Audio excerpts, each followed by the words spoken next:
Olá pessoal, eu sou o Felipe Nassau, nutricionista e professor de educação física. A gente está aqui para mais uma online completa. Então, se você ainda não é paciente, aqui na descrição do vídeo aqui embaixo tem os links para você agendar a sua consulta e também para outros serviços como os cursos de alimentação saudável. E se você ainda não é inscrito aqui no canal, já se inscreve, já ativa as notificações do sininho do YouTube para você receber sempre que tiver aula nova. E se você puder, deixa um like pra gente e também já compartilha esse vídeo com as pessoas do seu Facebook, do seu Instagram e com seus grupos de WhatsApp para que a gente consiga sempre manter essa qualidade de aulas completas e gratuitas. Vamos embora? E hoje a aula é sobre saúde da mulher, ovários policísticos, endometriose e TPM. Vamos nessa? E se você é novo por aqui, para ter uma correta compreensão da aula de hoje, é importante que você tenha assistido a aula base número 1, que fala de nutrição, a aula base 2, que fala de exercício, e a aula base 3, que fala de sono. Se você ainda não assistiu, tenta começar por elas, e o link para elas está aqui no catálogo de aulas na descrição do vídeo. E a endometriose é a presença de tecido funcional semelhante ao endométrio, só que fora da cavidade do útero, podendo afetar o peritônio pélvico, os ovários e o septo entre o reto e a vagina. E, mais raro, o tecido conjuntivo relacionado ao coração ou aos pulmões e também o sistema nervoso central. Isso afeta 10% das mulheres em idade reprodutiva, mas cerca de 40% das mulheres inférteis apresentam endometriose. E a teoria mais aceita sobre as causas da endometriose é a teoria da implantação, onde eu tenho um refluxo de tecido endometrial através das trompas de Falópio durante a menstruação. Ou seja, o endométrio que está descamando o que deveria sair junto com a menstruação volta através das trompas de Falópio e com isso eu tenho a implantação desse tecido e desenvolvo crescimento no peritônio e nos ovários. 70 a 90% das mulheres apresentam refluxo menstrual, só que poucas desenvolvem a doença, que no caso é a endometriose, porque eu dependo também de fatores genéticos, hormonais e imunológicos para que essa implantação e esse crescimento ocorram.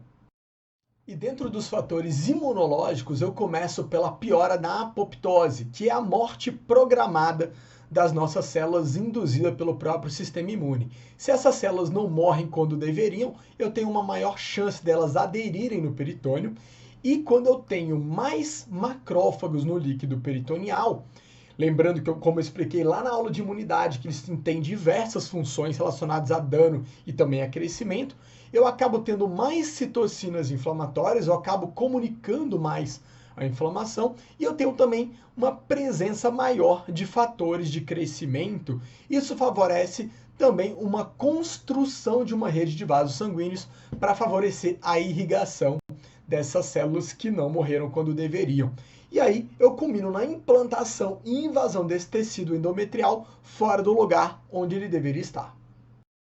E junto às alterações imunes, eu vou ter alterações também nos hormônios estrogênios, que aumentam o crescimento desses implantes e ajudam a manutenção deles no local onde eles foram implantados. Vale lembrar que os estrogênios podem ser produzidos localmente e que eu também posso ter um quadro genético ou causado por maus hábitos de uma resistência à progesterona. Lembrando que essa progesterona está relacionada à atrofia do endométrio e ela favorece os mecanismos imunológicos também de apoptose para o endométrio. Então, se eu tenho um excesso de estrogênios e uma má ação ou falta da progesterona, eu acabo favorecendo a endometriose também. E é importante entender que a endometriose pode ser assintomática, gerando apenas infertilidade, mas eu posso ter sintomas como cólica menstrual grave, dor durante o ato sexual, dor pélvica crônica, dor durante a ovulação e sintomas urinários ou evacuatórios perimenstruais, ou seja, alterações na bexiga e no intestino perto do período menstrual, além da fadiga crônica. E o exame ginecológico pode inclusive estar normal, mas é comum ter presença de dor durante a mobilização do útero, ter retroversão uterina ou aumento do volume ovariano. Vale lembrar que esses sintomas são inespecíficos e que outras condições ginecológicas também podem causar isso aqui. Então eu tenho outras condições também com sintomas semelhantes da endometriose que não são endometriose. Então é importante ter um bom médico para fazer um diagnóstico diferencial, porque eu posso ter alterações como essas na síndrome do intestino irritável, na doença inflamatória pélvica e também na cistite intersticial. E vale lembrar que o tratamento cirúrgico ele só é recomendado quando o paciente não tem uma boa resposta ao tratamento convencional ou os pacientes que desejam engravidar de forma espontânea. Mas vale lembrar também que a recidiva da endometriose pós-cirurgia é muito alta se você não tratar as causas. Então, o tal do cuidado com a alimentação saudável, com exercício adequado e com sono reparador parecem, para variar, ser muito importantes. Ou seja, você precisa ter um estilo de vida saudável, porque você fazer uma cirurgia não garante absolutamente nada de que essa endometriose não vai voltar. E o estilo de vida saudável é peça fundamental na prevenção e no tratamento da endometriose. Então eu sei que indivíduos que têm maior consumo de frutas, vegetais e derivados magros do leite têm o menor risco para endometriose, assim como indivíduos que têm consumos adequado de vitaminas e minerais e fitoquímicos carotenoides, principalmente com maior atividade para vitamina A, também têm um risco menor para endometriose. Assim como indivíduos que comem mais gordura trans, carnes gordas, açúcar e carboidratos refinados apresentam um risco maior para endometriose. E eu sei também que indivíduos com alteração do metabolismo das gorduras, como aumento do triglicerídeo, aumento do LDL colesterol, falta do HDL colesterol ou excesso de oxidação do LDL colesterol, que como eu expliquei lá na aula de doença cardiovascular, tem a ver com a falta desses carotenoides aqui, esses indivíduos com alteração do metabolismo das gorduras têm mais risco para endometriose, assim como pessoas de mais baixo peso e com menos massa muscular, principalmente. Ou seja, eu tenho conexões importantes com a nutrição e com o sedentarismo, levando à endometriose. E recentemente a gente tem achados interessantes sobre a disbiose intestinal, que é o desequilíbrio entre as bactérias boas e ruins do intestino, levando à endometriose. Mas a gente não sabe ainda muito bem se a endometriose causa a disbiose intestinal ou se a disbiose intestinal causa a endometriose. Aparentemente, esse eixo é bidirecional, então ambos são causas e consequências, mas a gente vai explorar um pouco mais aqui como que a disbiose intestinal pode levar à endometriose. Eu vou começar explicando sobre os ovários policísticos e a síndrome dos ovários policísticos, para já a gente entrar nessas regulações de intestino, de sono e de exercício. E os ovários policísticos são a presença de pequenos cistos nos ovários que aumentam a produção de hormônios andrógenos, como a testosterona e a dihidrotestosterona, principalmente, pelos ovários. E isso interfere no desenvolvimento normal dos folículos ovarianos, comprometendo a gente chegar a um óvulo bem desenvolvido. Isso pode gerar infertilidade, mas também gera irregularidade menstrual, gerando uma não ovulação ou uma ovulação irregular. E esse caso de hiperandrogenia, excesso de testosterona ou de dihidrotestosterona, também está relacionado ao aumento da acne e aumento do crescimento dos pelos no corpo feminino. Mas eu também tenho acessório a isso, uma resistência à insulina, fazendo com que eu produza mais insulina basal e dando mais pico de insulina quando eu consumo carboidrato, e também tem um quadro inflamatório gerado pela glicação, que é a união do carboidrato da glicose com a proteína de membrana, gerando um quadro inflamatório. E essa inflamação tem a ver também com a disbiose intestinal e com a translocação de bactérias que habitam seu intestino para a corrente sanguínea, levando aquele quadro que a gente já explicou em quase todas as aulas de endotoxemia metabólica, que a gente vai dar uma relembrada agora. E para entender a resistência à insulina, eu preciso primeiro entender como é que funciona o metabolismo da glicose. Essa glicose é fundamental para as nossas células porque eu preciso dela para que as células tenham energia para cumprir as suas funções. Só que essa glicose não entra sozinha na célula. Eu preciso de alguns transportadores na membrana que não ficam na membrana, eles ficam dentro da célula. Então, quando esses transportadores não vêm para a membrana, essa glicose se acumula no sangue, gerando aquela reação de glicação que eu expliquei, que é tóxica para a própria membrana. E esse excesso de glicose no sangue faz o meu pâncreas produzir insulina, e essa insulina se liga no receptor como se ela fosse uma chave e o receptor fosse uma fechadura. E isso desencadeia uma série de respostas dentro da célula que trazem aquelas portas para a superfície da membrana celular. E com essas portas, que a gente vai chamar de glúteos, na superfície da membrana celular, eu consigo levar a glicose para dentro da célula. E a partir do momento que a glicose entra dentro da célula, eu diminuo a concentração de glicose no sangue e vou conseguir extrair energia dessa glicose para minha célula funcionar de forma adequada. E na célula muscular, que a gente vai explorar um pouquinho mais na frente, e também no nosso fígado, eu sou capaz de ligar uma glicose na outra para fazer um estoque de glicogênio. Esse estoque é vantajoso porque eu posso usar ele no futuro e também porque ele impede a glicose de se ligar novamente na membrana e causar uma glicação na membrana interna da célula. Mas esse glúteo, que é a porta por onde a glicose entra, também pode permitir a saída da glicose. Então a gente tem um sistema de enzimas que chamam hexocinase, e essa hexocinase liga um fósforo na glicose, impedindo que a glicose volte para o sangue. Isso aprisiona a glicose dentro da célula e permite com que a célula faça o melhor uso da glicose. E a gente sabe que essa enzima aumenta de quantidade quando eu tenho um bom treino de musculação ou tenho treinos aeróbios mais intensos. E eu sei também que o exercício ajuda a captar a glicose do meio sanguíneo por mecanismos independentes da insulina. Então a contração muscular, por mais que ela não atue diretamente sobre o receptor da insulina, ela também faz com que o glúteo vá para a superfície da membrana, sendo assim mais uma importância do exercício para a gente. E como que um tecido sofrendo glicação altera a própria resistência à insulina e também os tecidos adjacentes ou de regiões mais afastadas do corpo. O nosso sistema imune reconhece a região como glicada e produz citocinas inflamatórias. O nosso corpo reconhece essas citocinas inflamatórias e desencadeia respostas celulares que impedem o receptor de insulina de funcionar.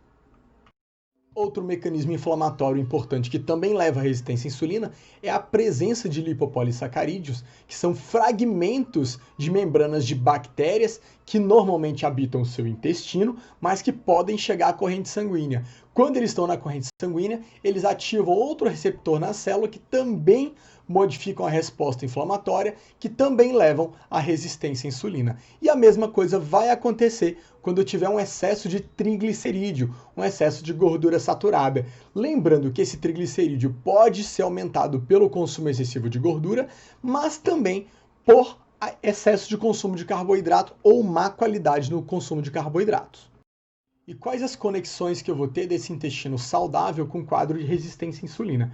Primeiro eu preciso entender que as células do intestino elas têm que ser muito juntas para evitar que coisas que não devem entrar na corrente sanguínea entrem por meio desses espaços. Então, quando eu tenho um intestino mais inflamado, eu permito que essas bactérias invadam a nossa corrente sanguínea, ou o que restou dessas bactérias atacadas pelo nosso sistema imune, dando origem àqueles lipopolissacarídeos, invadam a corrente sanguínea.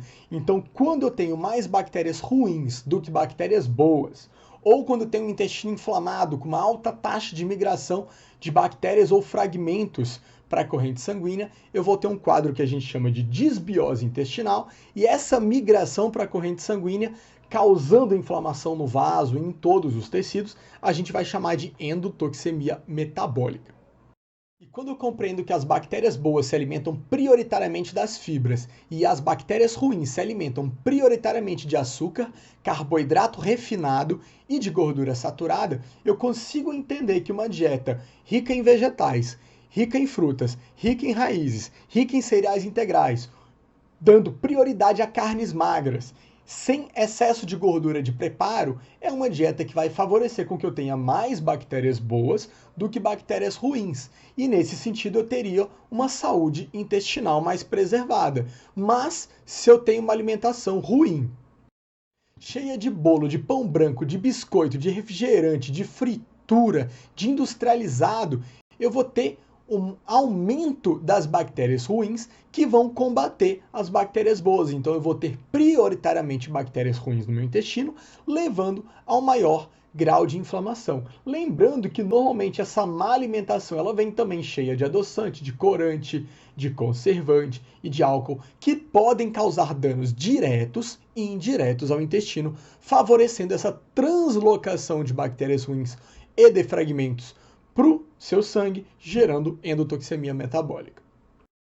Então esse indivíduo com desbiose intestinal, com intestino não saudável, ele vai ter uma dificuldade importante não só na digestão e absorção de nutrientes, que são fundamentais para a regulação do seu corpo, e também não vai ter dificuldade só com a eliminação de toxinas. Eu vou ter agravos na resposta imune induzida pela inflamação excessiva causada pela endotoxemia metabólica, que é o excesso de toxinas vindo do intestino na nossa corrente sanguínea. E além dos mecanismos inflamatórios piorando o metabolismo da glicose, eu vou ter uma falta no organismo de ácidos graxos de cadeia curta, que são pequenas gorduras produzidas pelas bactérias boas quando elas se alimentam das fibras. E essas gorduras curtas quase a gente não consome via alimento. Então a ausência delas piora o metabolismo da glicose e piora também o metabolismo do colesterol. E além disso, eu sei que o meu intestino saudável é responsável por produzir quase toda a serotonina do organismo, e essas bactérias boas são as maiores produtoras do GABA, que são neurotransmissores fundamentais para um bom raciocínio, para boa disposição e para boa qualidade de sono. Então, o indivíduo que não tem um intestino saudável, além dele não estar se comportando de forma saudável, é bem provável que ele tenha dificuldade em tomar decisões acertadas por causa do mau gerenciamento desses neurotransmissores. E o intestino saudável vai evacuar diariamente, de 1 a 2 vezes ao dia, com uma forma longa e lisa e uma consistência amaciada, mostrando que eu tenho fibras solúveis e água no material fecal, e a coloração mais puxado para o marrom claro acusa que as toxinas que o meu fígado processou, que ele juntou com colesterol e um pigmento chamado bilirrubina que dá esse tom marrom claro, estão sendo eliminados nas fezes. E se eu tiver mais bactérias boas do que bactérias ruins, eu ainda consigo converter esse pigmento bilirrubina num pigmento tom de palha. Então, quando a gente evacua de 1 a 2 vezes ao dia, nessa consistência, com essa coloração mais tom de palha, a gente sabe que o nosso intestino está bem saudável. E também quando ele está ausente de gases, mostrando que eu não tenho muitas bactérias ruins fazendo fermentação. Isso vai acontecer na maioria das vezes, e não em todas. Por quê? Porque o próprio estresse, além da alimentação, pode perturbar o equilíbrio do nosso intestino. E esse indivíduo com essa endotoxemia metabólica causada pela glicação, pelas bactérias do intestino, pelos triglicerídeos, ele tem outros fatores também. Por quê? Eu tenho receptores na membrana para citocinas inflamatórias. Então, qualquer uma dessas reações leva a gente a produzir mais citocinas inflamatórias. Uma vez que essa citocina liga no receptor, eu ativo o eixo da resistência à insulina e torno aquele receptor inativo. E eu sei também que alergias alimentares não tratadas, como alergia à proteína do leite, alergia à proteína do trigo, alergia à proteína do ovo, de castanha, também podem aumentar as citocinas inflamatórias se você não estiver fazendo uma dieta adequada. E obviamente que a alergia alimentar tem que ser analisado individualmente. Então a gente não pode sair falando que leite é veneno, que leite isso, que leite aquilo. Então há pessoas que podem e há pessoas que não podem, e a gente tem que observar isso através dos sinais clínicos. Mas eu sei também que a obesidade induz uma maior produção de citocinas inflamatórias. Por quê? A maioria dessas citocinas inflamatórias não são produzidas pelas células do sistema imune, mas sim pelas células adiposas, pelo seu tecido gorduroso. Então, o indivíduo que tem muito mais gordura do que deveria ter, naturalmente produz mais citocinas e é mais inflamado e é naturalmente mais resistente à insulina. Então aqui a gente começa a encontrar a primeira conexão da obesidade com o intestino ruim, com o excesso de triglicerídeo, com o diabetes. E eu sei também que o indivíduo que tem um grande acúmulo de toxinas, seja por um mau processamento dessas toxinas no fígado, vesícula biliar e eliminação via intestino, ou por excesso de consumo, ele também produz mais citocinas inflamatórias. E eu tenho também outros mecanismos envolvidos com a resistência à insulina, como, por exemplo, a carga ácida da dieta. Uma dieta rica em industrializado, alimento gorduroso, fritura, refinado, em geral, ela normalmente vai trazer muito sódio e muito fósforo e vai trazer pouco magnésio, cálcio e potássio, que estão nas frutas, nos vegetais, nas raízes, nos cereais integrais. Esse quadro também leva à resistência à insulina. Isso pode ser potencializado caso a dieta esteja muito rica em proteína, mas o mais comum é que quando a gente tem esse padrão, ela não esteja rica em proteína. Normalmente, esse excesso de proteína com falta de magnésio, cálcio e potássio, fibras, costuma ter mais a ver com dietas mal prescritas. E eu tenho também os hormônios contrarregulatórios, como o cortisol, que são auxiliares do glucagon, produzidos em situações de maior estresse, de sono de má qualidade, de excesso de treino, de mau fracionamento da dieta ou de jejum prolongado, onde o receptor de insulina também não funciona adequadamente. E agora vamos conectar a desbiose intestinal e a inflamação com a síndrome dos ovários policísticos. Então a mulher com desbiose produz nos ovários mais testosterona e dihidrotestosterona. Isso altera o desenvolvimento normal dos folículos, comprometendo a saúde e a fertilidade. E aí eu tenho aquela translocação, aquela chegada de bactérias e fragmentos de bactérias no sangue, que deveriam estar restritas ao intestino, e uma vez no sangue, essas bactérias despertam uma maior resposta inflamatória, gerando aquela resistência à insulina que eu expliquei, consequentemente aumentando a produção de insulina. E aí eu junto esse excesso de insulina com os hormônios sexuais alterados, e aí eu tenho um caminho mais provável para a androgenia, para os ovários policísticos, para a acne, para a queda de cabelo, por exemplo.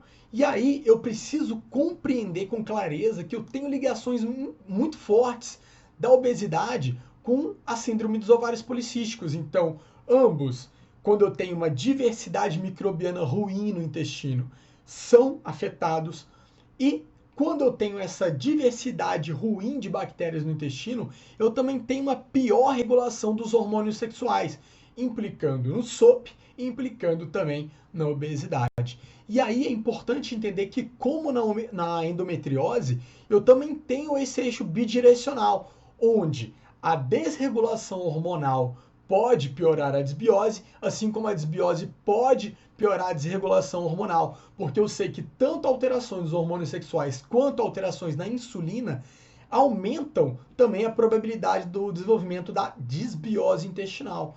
Então, eu preciso entender que a ocorrência da síndrome dos ovários policísticos, ela é como se fosse uma bola de neve. Eu tenho uma causa que gera consequências, que piora as causas até que esse problema fique grande o suficiente para você ter um diagnóstico. Então, assim como na endometriose, é importante que você cuide dos fatores que causam o problema, que no caso estão relacionados aos maus hábitos de vida. E falando agora sobre o hormônio testosterona, que quando está em baixa concentração na corrente sanguínea, complexo da hipófise faz com que a gente produza um hormônio chamado LH, e esse LH aumenta no sangue, e quando ele é percebido pelas nossas gônadas, no caso dos homens, o testículo, ele produz testosterona, aumentando a concentração de testosterona no sangue, que quando isso acontece, esse mesmo complexo percebe isso e faz com que a gente diminua a produção desse LH, que vai para a corrente sanguínea também, né, em menor quantidade, e quando ele está em menor quantidade, ele estimula as gônadas a produzirem menos testosterona. Ou seja, nós temos um mecanismo natural de produzir testosterona de forma regulada, para que não tenha de mais e nem de menos. Lembrando que para tudo isso acontecer, eu dependo da qualidade do meu sono, de uma série de nutrientes e de ter uma exposição solar saudável. E por que o sono vai ser tão importante para a gente nesse sentido? Porque os nossos hormônios reparadores, como a testosterona e o GH, eles são produzidos durante o sono de qualidade. Então, se o meu sono ele tem uma curta duração, se ele tem muitas interrupções, se eu tenho muita apneia do sono, se eu tenho alguma coisa que atrapalha a minha respiração, ou se eu estou submetido a um grande grau de estresse, o que vai acontecer? Eu tenho um aumento na produção dos hormônios do estresse, principalmente o cortisol e a adrenalina, e isso favorece com que eu não consiga ter uma boa noite de sono. Consequentemente, eu vou ter uma redução dos hormônios reparadores, um deles é a testosterona, e eu acabo tendo mecanismos compensatórios que não favorecem a nossa qualidade de vida. E agora, conectando os conceitos, se eu tiver uma boa saúde intestinal, eu vou produzir uma maior quantidade de serotonina, uma vez que 90% ou mais da sua serotonina, que é o neurotransmissor relacionado à tranquilidade, ao raciocínio analítico, vai ser produzido no seu intestino. Por que ela é tão importante? Porque a melatonina, que é o hormônio que coordena os seus ciclos de sono, é produzido a partir da serotonina. Então eu preciso de uma saúde intestinal e que você esteja dormindo cedo, num ambiente escuro e num ambiente ausente de barulho, para ter uma boa taxa de conversão dessa serotonina em melatonina. E aí, uma vez que eu tenho melatonina, não garante que eu vou ter um sono de qualidade. Eu crio a possibilidade de ter sono de qualidade. Então eu preciso passar pela fase de relaxamento e depois disso eu entro no sono profundo, isso uma vez a cada ciclo, né? Cada ciclo passa pelos 5 estágios do seu sono. E no estágio 3 e 4, que é o que a gente chama de sono profundo, é exatamente onde eu estimulo a regeneração dos tecidos, onde eu produzo hormônios anabólicos como a testosterona e o hormônio de crescimento, e onde eu regulo o meu sistema imune. Então, uma vez que eu não tenho uma boa qualidade de sono profundo, o que vai acontecer? Eu não vou conseguir ter os hormônios que eu preciso, eu tendo a manter o meu sistema imune desregulado, com tendências ao aumento da inflamação, e aí eu não consigo ter um bom controle do meu corpo. Então, quando eu tenho um aumento do hormônio cortisol, seja por deficiência de minerais e vitaminas, por um fracionamento inadequado das minhas refeições, uma dieta muito pobre em carboidrato, ou com má qualidade do carboidrato, ou quando eu não estou me recuperando adequadamente dos meus treinos, eu estou treinando mais do que meu corpo dá conta de recuperar, ou quando eu estou abusando da cafeína, eu acabo não tendo um sono reparador em relação ao corpo e em relação à mente. Por que a mente tem a ver com isso? Porque aquele estágio 2, ele faz com que eu garanta mais tempo de sono reparador físico. Então, mesmo passando por todas as fases de sono, em cada um dos ciclos de sono que a gente tem, que vão variar de 4 a 6 ciclos, os 3 primeiros ciclos estão mais orientados ao reparo físico e os últimos 3 ciclos estão orientados ao reparo mental. Então, se eu não consigo ter um bom reparo físico nas primeiras 3 a 4 horas de sono, eu provavelmente não terei um bom reparo mental também. E lembrando alguns parâmetros que atestam que você está tendo uma boa qualidade de sono. Então, pelo menos 7 horas de sono iniciando antes da meia-noite, sem nenhuma interrupção, inclusive nenhuma interrupção para urinar. Passando o dia bem disposto, mesmo se você não tiver consumido nada que tenha cafeína nesse dia. Se você tá tudo ok com esse checklist aqui, provavelmente seu sono tá bom. Isso é particularmente importante porque a testosterona não é produzida apenas durante o sono e nem apenas nos órgãos sexuais. Ela é produzida também na sua glândula suprarrenal mediante a situação de estresse. Então eu posso ter uma taxa normal de testosterona e ela não está sendo devidamente usada porque junto com ela eu estou produzindo muito do hormônio cortisol. E ter essa compreensão sobre o cortisol é fundamental, porque eu não produzo testosterona só nas gônadas, eu produzo testosterona também na suprarrenal. E quando essa suprarrenal está produzindo mais cortisol, seja por má alimentação, má distribuição dos alimentos, má qualidade dos alimentos, ou por má recuperação dos treinos físicos, ou então por estresse emocional, esse cortisol ocupa os receptores androgênicos onde eu ligo a testosterona, deixando a testosterona mais livre para ser convertida em dihidrotestosterona ou em estrogênios. E vale lembrar que também não é só os ovários que fazem isso. Então, eu tenho os ovários convertendo mais testosterona em dihidrotestosterona, favorecendo a síndrome dos ovários policísticos, mas eu tenho outros órgãos, como a própria suprarrenal, convertendo a testosterona em dihidrotestosterona, o que aumenta a circulação desses hormônios, que favorece também a síndrome dos ovários policísticos. E vale lembrar que eu também posso, pelo mesmo mecanismo, converter a testosterona em estrogênios, favorecendo a endometriose. Então, a partir do momento que a minha saúde do sono, alimentar e em relação ao exercício não está legal, eu aumento a chance tanto dos ovários policísticos quanto da endometriose. E agora que você já compreendeu sobre a saúde intestinal, sobre a regulação dos hormônios, sobre a importância do sono, da alimentação saudável e do exercício, a gente consegue compreender com mais clareza o que é a síndrome pré-menstrual ou a tensão pré-menstrual, famosa TPM. E é importante entender que a cada mais ou menos 28 dias, o corpo da mulher sofre alterações hormonais para favorecer com que eu libere um óvulo e que esse óvulo possa ser fecundado e após fecundado eu consiga implantar esse óvulo no útero. Mas para isso eu preciso aumentar a espessura desse útero, engrossando aqui o meu endométrio.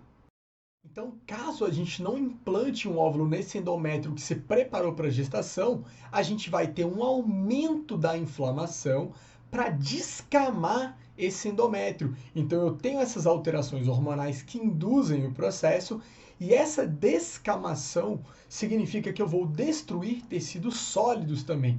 Então, eu vou ter rompimento de vasos que induzem o sangramento, mas eu vou ter uma eliminação de resíduos sólidos. E esses resíduos sólidos precisam ser destruídos pelo teu sistema imune. Então não tem como você induzir a menstruação sem aumentar necessariamente a inflamação nesse período. E, por conta disso, eu aumento no corpo inteiro a circulação de citocinas inflamatórias.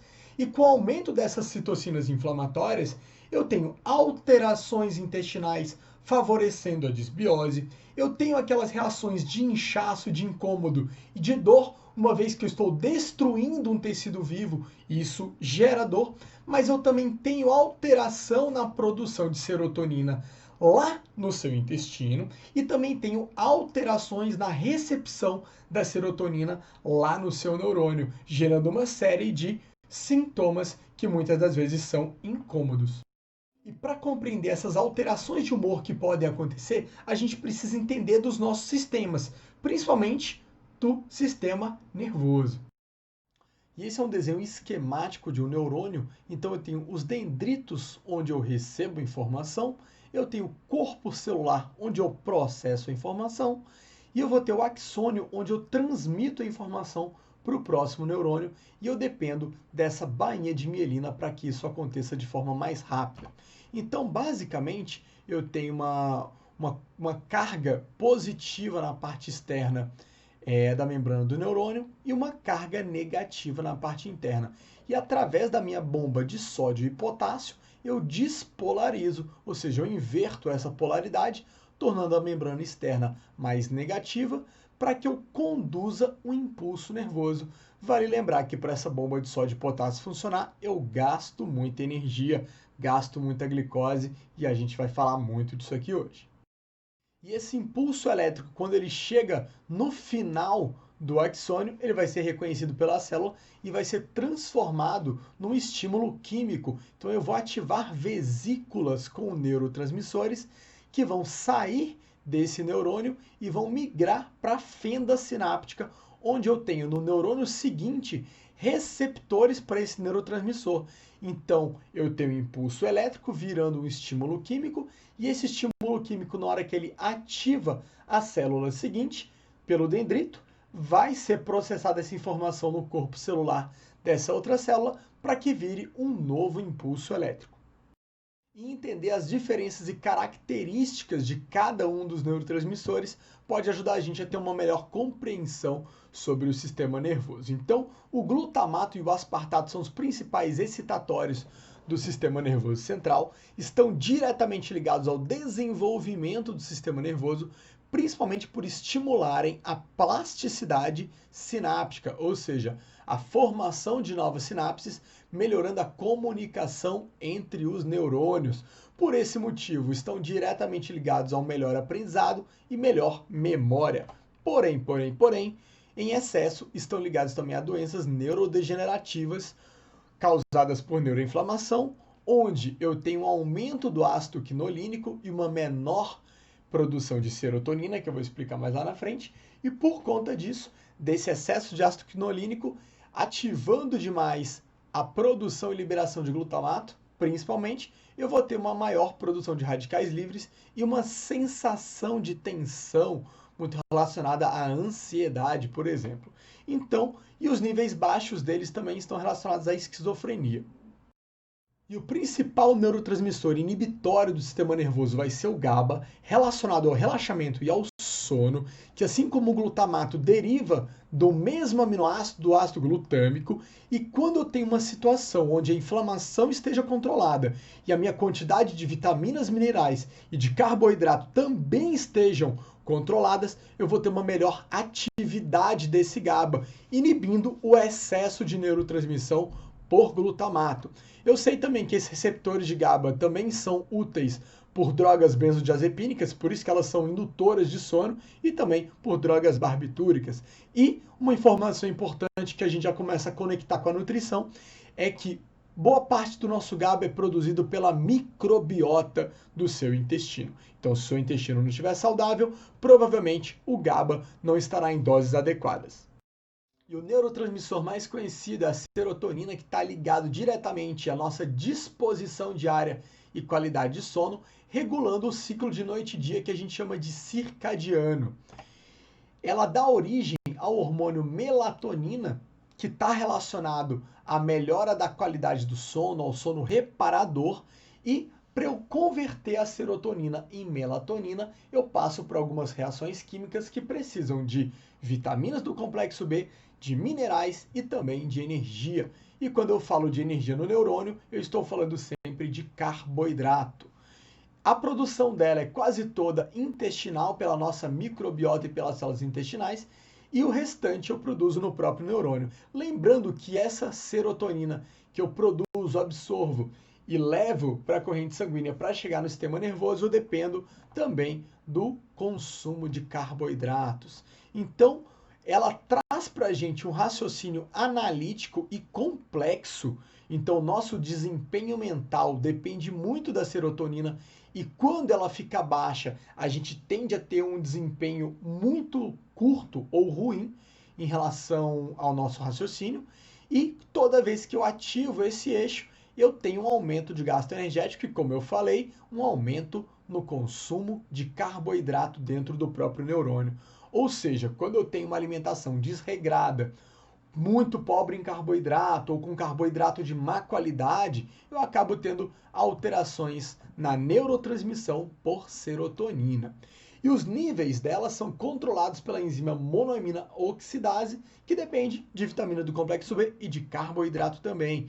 E ela traz, a serotonina uma sensação de tranquilidade, sendo que a ausência dela está relacionada a pioras no humor, pioras na capacidade e manutenção do raciocínio, e quando a gente ativa os receptores para a serotonina, a gente também reduz a enxaqueca. A acetilcolina está ligada diretamente ao sistema locomotor, uma vez que é o principal neurotransmissor dos neurônios motores, e depende da vitamina colina, que basicamente os ovos são a única fonte de grandes quantidades de colina. Então, uma dieta muito pobre em ovos pode interferir na nossa produção de acetilcolina. Quando a acetilcolina está muito baixa, a gente tem uma maior tendência a desenvolver o Alzheimer, e também quando a gente tem sedentarismo, a gente tem uma maior tendência a desenvolver Alzheimer. Então, a gente começa a conectar aqui agora o exercício e a alimentação. Eu tenho aqui a dopamina, que controla o nosso eixo do prazer e da recompensa. E uma vez que ela é controlada pela mesma enzima que controla a serotonina, quando eu tenho um desequilíbrio nessa serotonina, eu acabo afetando a dopamina e necessitando de mais dopamina, de mais sensação de prazer. Ou seja, a falta de serotonina com aquela falta da sensação de tranquilidade pode fazer com que você necessite de mais prazer. E eu sei que alimentos calóricos como um chocolate, como uma pizza, ou seja, alimentos ricos em gordura e ricos em carboidratos, ou mais simples ou mais refinados, dão disparos de dopamina, gerando aquela sensação típica de prazer.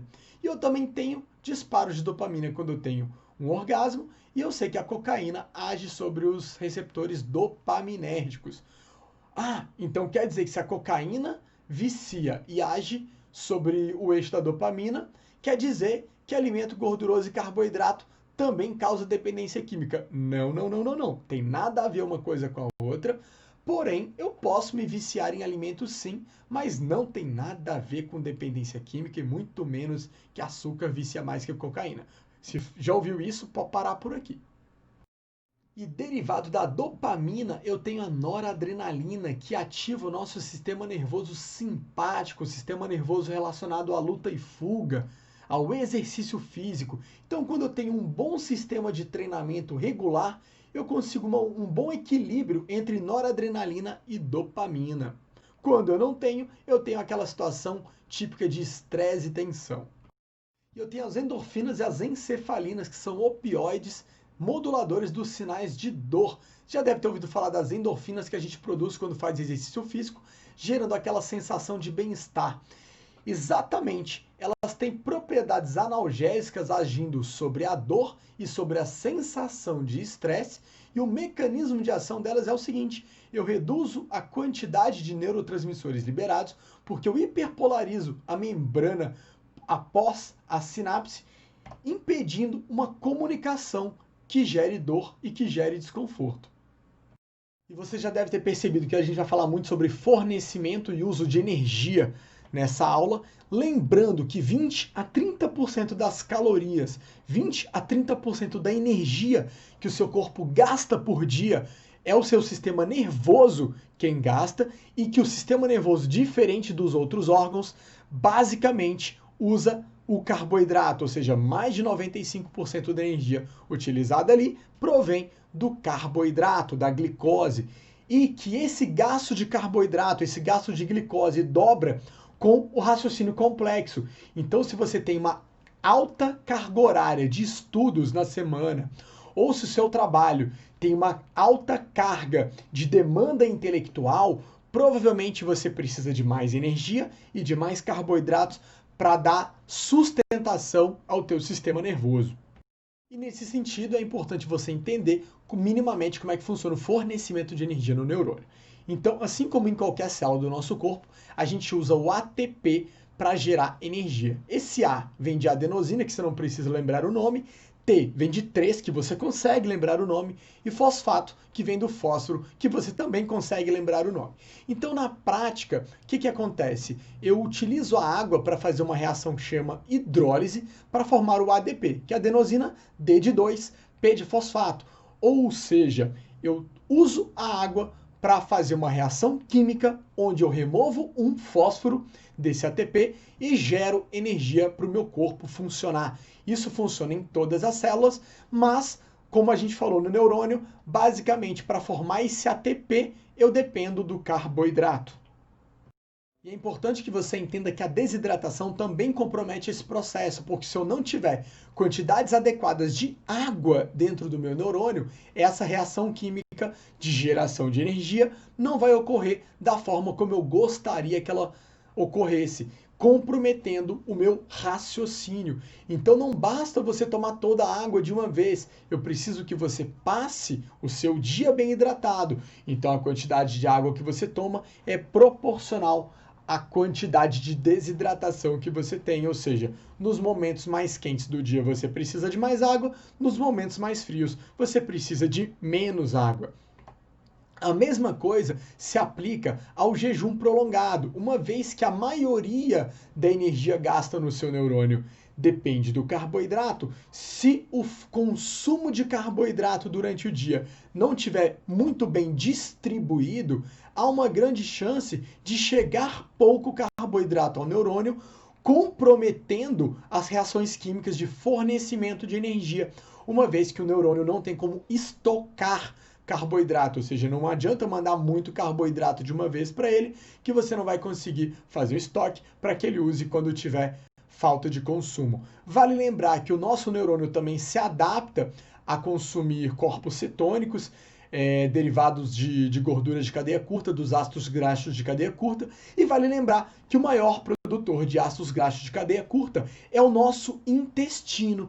Então, se a gente tem uma saúde intestinal boa, eu tenho uma chegada boa desses ácidos graxos de cadeia curta, que eu posso transformar em corpos cetônicos para utilizar nos momentos de maior jejum, mas isso não justifica a gente fazer uma dieta cetogênica, por exemplo, para tentar ter um melhor funcionamento do sistema nervoso, mas isso eu vou explicar um pouco melhor lá na frente. Então, como o neurônio vai gastar basicamente carboidrato como fonte de energia, a gente vai se apoiar nos conceitos mais tradicionais da nutrição, onde eu tenho a maior parte dos meus nutrientes vindo das fontes de carboidrato. Mas eu preciso com consistência entender que eu preciso de qualidade nesses carboidratos. Então, basear os nossos carboidratos nas frutas, nos cereais integrais, como milho, arroz integral, aveia, por exemplo, e também nas raízes, como a batata doce, cará, inhame, por exemplo. E eu não posso esquecer da qualidade das gorduras, porque apesar do neurônio usar muito pouca gordura como fonte de energia e basicamente não ser a gordura do que a gente comeu e mais sim da gordura que a gente produziu e transformou, as gorduras de cadeia curta, eu vou precisar das gorduras boas, porque elas participam da estrutura do neurônio e da regulação da função do neurônio. Então, melhorar a qualidade da gordura que a gente come é fundamental. Utilizar prioritariamente as castanhas, o açaí, o abacate, os azeites, as sementes, por exemplo, e não tanta gordura animal e principalmente evitar as gorduras vindo de óleos vegetais.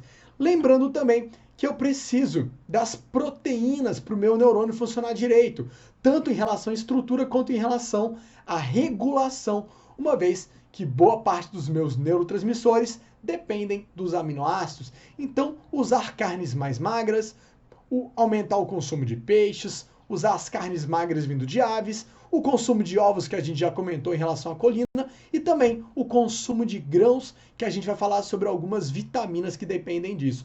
E, obviamente, melhorar o nosso consumo de vegetais, que eu vou tentar explicar um pouco melhor agora. Então, voltando aqui para aquele quadro dos neurotransmissores, então quando eu tenho a serotonina funcionando bem, o meu raciocínio constante e analítico se torna mais regular, junto com aquela sensação de tranquilidade. Então, ele se equilibra com o glutamato para que eu não tenha só muito glutamato, porque o excesso de glutamato gera um raciocínio mais rápido, mais associativo e aumenta os meus níveis de tensão. Então, quando eu estou com o intestino saudável, menos inflamado, tenho equilíbrio na produção de GABA, que evita o excesso de glutamato e tem uma boa neurotransmissão por serotonina, eles funcionam de forma equilibrada. Da mesma maneira que eu dependo de exercício físico para equilibrar a noradrenalina, acetilcolina e as próprias endorfinas para tolerar um raciocínio constante e analítico por mais tempo. Então é como se eu estivesse analisando um computador ou um celular, onde eu tenho um cartão de memória, uma memória RAM e um processador. Então, se eu consigo, durante o meu sono, fazer uma boa memorização, o que vai acontecer? No dia seguinte, a minha memória RAM está mais limpa e o meu processador pode trabalhar mais tranquilo. E aí eu vou ter um aumento do rendimento intelectual quando eu tenho grandes scores de memória. Só que para isso eu preciso comer melhor, eu preciso dormir melhor, eu preciso fazer exercício e eu preciso de algum controle de saúde mental, que pode envolver passeios, pode envolver meditação, pode envolver terapia para gerenciamento do estresse. Quando tudo isso funciona bem, normalmente você tem um desempenho mais satisfatório e mais prolongado em relação à cognição. Por um outro lado, se eu tenho um indivíduo com o intestino inflamado, cheio da desbiose, onde eu tenho uma baixa produção de serotonina, uma baixa produção de GABA, eu não consigo bloquear o excesso de glutamato. Então some o raciocínio analítico constante, some a regularidade e vai desaparecendo também aquela sensação de tranquilidade, dando origem à tensão. E aí, essa pessoa normalmente é a mesma que também não faz exercício, consequentemente não tem um bom equilíbrio da noradrenalina e também não tem endorfina suficiente para tolerar um esforço mental por muito tempo. Essa pessoa normalmente é a mesma que está dormindo mal ou pessimamente e, consequentemente, não faz uma boa memorização. E aí o que acontece? Na hora que você acorda, em vez de você ter que raciocinar só sobre o que você está fazendo, você ocupa a sua memória RAM e o seu processador com o que você vinha fazendo nos dias anteriores que você não memorizou. Então, na sua cabeça, você está processando a atividade A e B, mas na prática você está processando A, B, C, D, F, G, H, X, Y, Z, porque você não conseguiu guardar a informação que era importante para você no cartão de memória. Então acaba que aparentemente você pensa que consegue fazer uma coisa de cada vez, mas o seu cérebro fica alternando o foco o tempo inteiro, porque ele tem que lembrar do que você está fazendo no momento e das coisas que você julgou que era importante se lembrar de ontem, de anteontem, por exemplo. Isso gera uma sobrecarga de informação no seu sistema nervoso. E essa sobrecarga de informação dá origem a uma série de comportamentos com tendências depressivas. Então eu aumento o meu grau de irritação, que é você mostrando para o mundo que ele não pode te mandar informações novas porque você não está mais conseguindo guardar, você está sobrecarregado. Ou então você tenta dar conta de tudo ao mesmo tempo e gera uma sensação de angústia e ansiedade.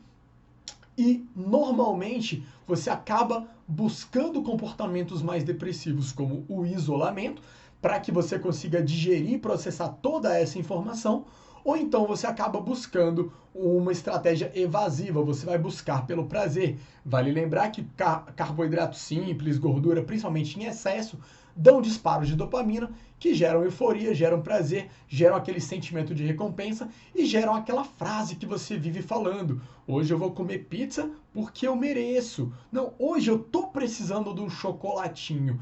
Então, na prática, quando você acha que precisa, acha que algo é extremamente necessário, isso costuma ter a ver com estratégias de evasão.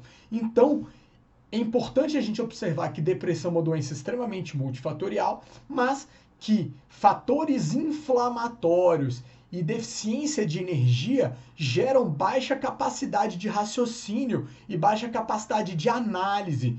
E essa irregularidade no raciocínio gera uma sobrecarga que gera uma série de comportamentos depressivos. Então é importante observar que a nutrição pode atuar positivamente na depressão, lembrando que eu tenho outras causas como traumas, como dificuldade de lidar com algumas situações que não cabem à nutrição. Mas se a gente não conseguir dar uma corrigida nesses neurotransmissores, é bem provável que a depressão também não tenha tratamento. E o que isso tem a ver com a TPM? Tem a ver que se eu tenho um intestino mais saudável, ele produz mais serotonina e mais GABA. E se eu tenho uma alimentação mais saudável, bem distribuída e natural, eu consigo utilizar melhor essa serotonina e esse GABA. E se o exercício está adequado, está regular, eu produzo mais noradrenalina a partir da dopamina, esgotando um pouco a minha dopamina e fazendo com que o meu corpo produza naturalmente um pouquinho mais de dopamina, sem você precisar comer chocolate para isso, por exemplo. E aí, com o exercício mais regular, eu tenho um fluxo também mais regular das endorfinas, o que pode reduzir os sintomas de dor. Então, quando eu tenho um cuidado prévio da minha saúde, eu tenho uma redução da inflamação e, com isso, eu reduzo o score inflamatório causado pelo período menstrual. Consequentemente, eu tenho menos sintomas ruins. Então, eu tenho um sono mais preservado, um humor mais preservado, um maior controle sobre os alimentos, um menor sentimento de dor, um menor cansaço mental e acabo tendo também menos sintomas depressivos, quando eu cuido devidamente da minha saúde de forma preventiva e não de forma remediadora. E é importante um apoio profissional para que você não faça escolhas erradas, para que você determine primeiro o que é prioridade, senão você acaba gastando dinheiro com coisas que não vão ter o efeito esperado. Então eu sei que a N-acetilcisteína, o Onagro Gatilier e outros fitoterápicos têm efeito sobre os hormônios sexuais e reduzem a inflamação. Eu sei também que o açafrão e o ômega 3, a cúrcuma, a curcumina do açafrão, tem propriedades reguladoras da inflamação e está lotado de evidência de que isso possa melhorar a endometriose, ovário policístico, a TPM, assim como esses outros compostos. Eu sei que eu tenho uma pancada de trabalho mostrando que uma redução do carboidrato pode reduzir a glicação e pode ser útil nesses distúrbios, principalmente no ovário policístico. E eu sei também que eu tenho uma pancada de evidência mostrando que probiótico pode ser legal para o intestino, só que eu tenho que observar que o low carb não é a única maneira da gente controlar a glicação, por exemplo.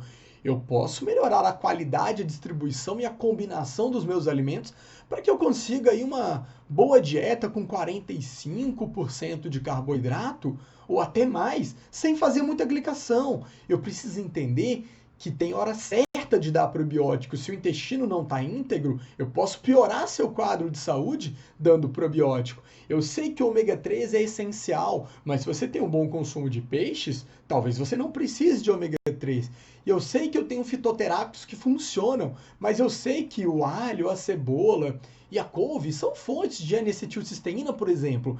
Então, na hora que eu entendo que eu preciso melhorar a minha hidratação durante o dia, que eu preciso beber água, que eu preciso melhorar o meu consumo de vegetais, de frutas, de cereais integrais, de raízes, de carnes magras, não exagerar nas gorduras boas, mas consumi-las porque eu preciso delas, que eu preciso de exercício adequado, preciso normalmente de musculação como base do meu treinamento. Eu preciso observar o meu sono sobre parâmetros melhores do que só a hora de acordar e a hora de dormir. Eu preciso ter qualidade desse sono.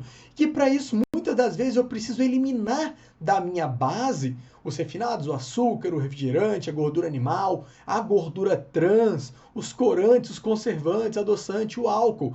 Que isso tem que ser uma exceção. A minha regra tem que estar aqui. E uma vez que eu cuido dessa regra, diversas das coisas que a gente tenta trabalhar como remediativo passam a ser desnecessários.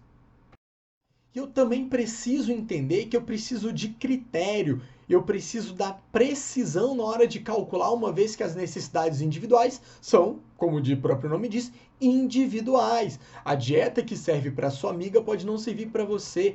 E eu sei que o excesso de alimento, mesmo do saudável, também conduz até a obesidade.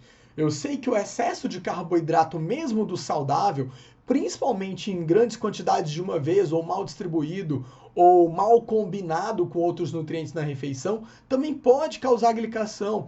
E eu sei que todos esses fatores são pró-inflamatórios. E eu sei que a falta de alimento e a má distribuição também aumentam o cortisol, que eu mostrei tá ligado com ovário policístico, com desequilíbrio hormonal, com androgenia, com estrogenia e, consequentemente, também está ligado com a endometriose, uma vez que a endometriose está relacionada com o catabolismo e também com a falta de reparo. Então, se eu tenho falta e má distribuição de alimento, eu tenho piora do sono e piora na minha capacidade de reparo. Eu agrido o meu sistema imune. Então, é bem importante que eu busque um profissional capacitado para fazer um cálculo adequado e individual. E se mesmo com a ajuda do nutricionista você apresenta dificuldade em melhorar a sua alimentação, sugiro dar uma olhadinha nessas 2 aulas sobre comportamento alimentar aqui no canal. Um agradecimento especial à nutricionista Stephanie Karen, que está se formando agora em julho de 2020, que me ajudou com o material de ovários policísticos.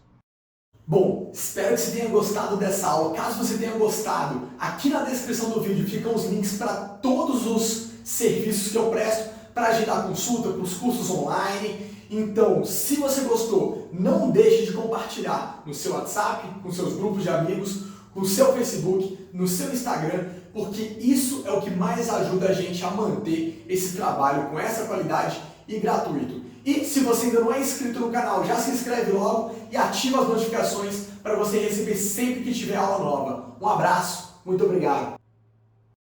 E caso você queira um pouco mais de aprofundamento sobre esse e outros temas em relação a exercícios físicos, entre no site do Dr. Paulo Gentil, o nerdflix.paulogentil.com, ou siga Dr. Paulo Gentil no Instagram. E o acesso à informação não garante que você vai saber usar. Então aqui fica o contato do professor Vinícius de Paula e do professor Thiago Machado, que são meus colegas aqui no grupo de estudo, que sempre auxiliam na criação das aulas e que atuam como personal trainers.